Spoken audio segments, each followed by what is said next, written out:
Hey everyone. Last summer, we went on a quest to find the country's most interesting and unique bars and restaurants. So we got in the RV, and with the Jeep in tow, this is what we found. We left our house in Scottsdale, Arizona, bought an RV, hooked up the Jeep, and hit the road what would be a 3-month tour of the California coast. So we started in Scottsdale, ended up in Vegas, went north to Yosemite, through the Bay Area, down through Pismo, then we hit Malibu, Huntington, Newport, finally San Diego, then back home. So we stopped in Vegas, but Vegas is a video all its own. It does not need much description on this one, so I'm going to leave Vegas out of this one for now. We did win, however, see some things I've always wanted to see, which made that trip great. Finally ended up in Yosemite, and Yosemite is one of the most scenic places in the entire world. I grew up there as a kid. This was actually my view out of my front yard when I was about 4 years old, and there's my childhood house right there. Next, we headed to Bass Lake and hit the place that was famous for the old 90s Sixer in the movie The Great Outdoors. The building was replaced, but the story still remains. They have some very strange policies when it comes to appetizers. We then headed up to Half Moon Bay and then took the Jeep and pulled into San Francisco. Our first stop was Last Rites. I'd skipped this one. Last Rites did not do it for us. It wasn't really the greatest build, and I really was confused at their theme. Pagan Idol, on the other hand, was amazing.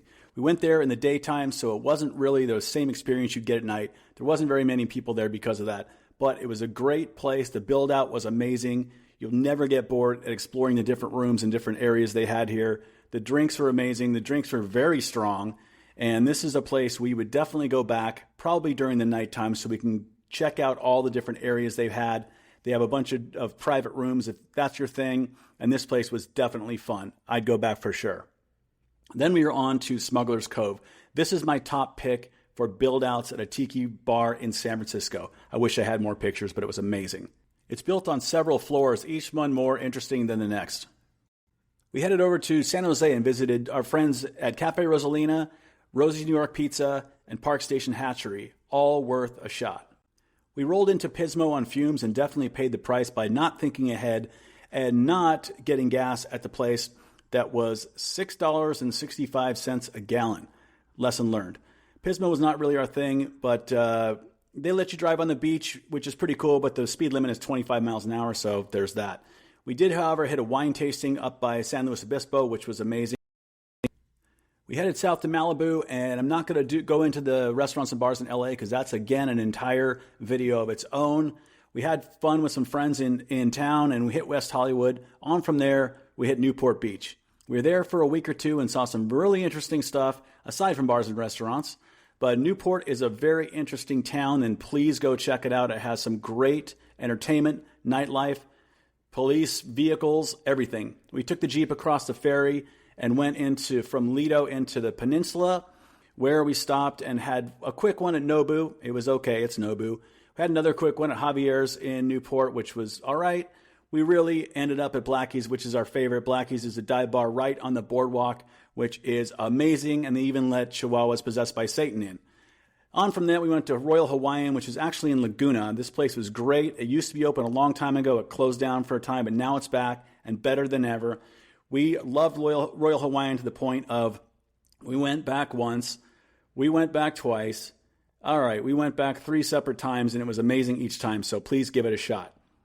Next up was Strong Water in Anaheim, which was one of the best designed tiki bars I've ever seen, if not the best. Everything on there was spot on. Whatever you do, give this one a try. In heavy contrast to Trader Sam's, which is the tiki bar inside of Disneyland, this one was a miss for me. It seemed like kind of a cheap, touristy knockoff, but hey, it's Disneyland and that's what they do. So maybe skip this one. We got back in the RV for the final leg of the trip, which was San Diego. We ended up in Mission Beach, which is an amazing tourist town in the summer with its share of crime and disadvantages, just like any beach town. I like to give San Diego a hard time, even though it's one of my favorite places to go.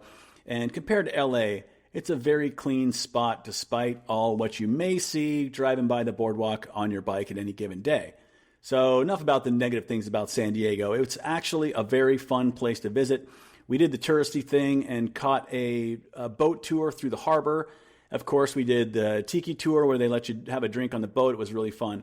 Got some uni, not me, Amy did. We then hit the Marine Room, which I would skip this one. It's a very expensive fine dining place. It just did not do it for me. If you're young and dumb, go to American Junkie and Gaslamp. And then if you love sushi, Izuki Sushi in San Diego, downtown-ish, I don't remember where it was amazing. This one's worth a shot for sure. We were then on to Fort Oak, an equally awesome place that it was a recommendation from a local. Then on to False Idol, which is a tiki bar hidden inside of a place called Craft and Commerce in the downtown area. This was amazing. Every square inch was accounted for. I would definitely give this one a shot. On to Mothership, which was not really a tiki theme, but it was more of a Star Trek science fiction downed spaceship sort of vibe to it. It was really cool. It was unique. I've never seen anything like that. The drinks were great. The service was great. And the ambiance cannot be beat. If you want the most unique experience you've probably ever seen, go check out Mothership. Just don't have too many drinks in the restroom because it can be really overwhelming real quick. We were then on to Born and Raised, which is my top 5 pick of all time. Born and Raised has the most incredible aesthetic I've probably ever seen in a fine dining restaurant. Do yourself a favor. Go at night and go upstairs. The upstairs level has some of the best aesthetics I've ever seen actually pulled off in a bar or restaurant. Next up was Captain's Quarters in Mission Beach. This place was kind of a miss for me. It was sort of tiki-ish, but it was more of a nautical theme. They had the portholes with the water outside, and there were some cool elements in there, including a squid in the corner, but some of the windows in there were too much, and it was a really confusing build. Not to mention, the drinks were incredibly expensive for the Mission Beach area. We then headed to Jay and Tony's Discount Cured Meats and Negroni Warehouse, which is actually the name of this place. This was a crazy, out of a science fiction dream I once had. They have some amazing aesthetics. They have a real working Macintosh turntable with a whole bunch of records, a super creepy Ronald McDonald, dinosaurs floating everywhere, and fun fact, the Consortium Holdings office is right there on the other side of the glass. Worth a shot for sure. On the can't miss list is the Lafayette Hotel. This is one of the most uniquely built places I think I've ever seen. Not only is it a hotel with an awesome bar, complete with party and drinks, photo ops, anything you want to do out there, it is an amazing aesthetic. Now, there's 5 or 6 bars in here, each with unique theme, a lot of them speakeasy style places, and the aesthetics, the uniqueness, and the interesting elements just do not stop in places like this.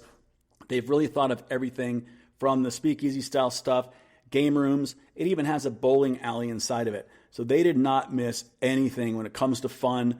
Check out the Lafayette Hotel when you're in San Diego. This is number 1 on the can't miss list. We tried to get into Morning Glory several times and they're always booked out. So if you want to go there, get a reservation, think ahead, but definitely do it.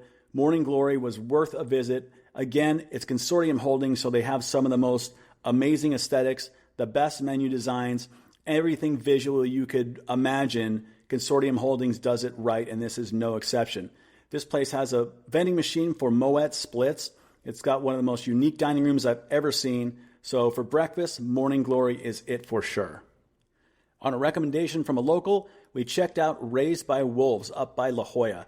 This place was really cool. Again, speakeasy vibe. The front of it looks like a boutique liquor store with every kind of cool alcohol you could imagine. And then right behind this Indiana Jones style fireplace sits the giant bar, big circle surrounded by a bunch of really cool, really low lit tables. And this place was very, very interesting.